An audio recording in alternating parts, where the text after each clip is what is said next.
श्री स्वामी समर्थ मंडळी, आपल्याला आपल्या आयुष्यात ज्या गोष्टी दिल्या आहेत, चांगल्या असो वाईट असो, त्या स्वामींची देण आहेत. तेच काय तर आपल्याला हे आयुष्यसुद्धा स्वामींनीच दिलं आहे. त्यामुळे आपल्या आयुष्यात बऱ्याचशा चांगल्या गोष्टी ज्या होत आहेत त्यासुद्धा त्यांच्यामुळेच होत आहेत. मग ह्याच्यामध्ये असं होतं की आपल्याला जर एखादी गोष्ट सतत चांगली होत गेली, आपल्याला यश मिळत गेलं की आपल्याला त्या गोष्टीचा गर्व यायला लागतो.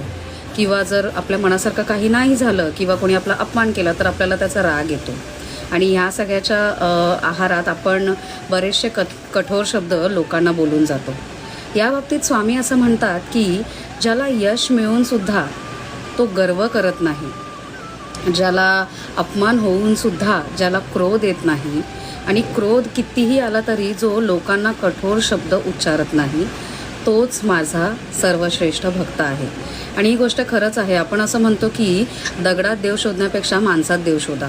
त्यामुळे मला असं वाटतं की आपल्या सर्वांमध्ये कुठे ना कुठे स्वामी बसलेले आहेत. आणि जेव्हा आपण एखाद्याला काहीतरी वाईट बोलतो, कठोर शब्द बोलतो, तेव्हा कुठे ना कुठे आपण ते स्वामींनाच बोलतो.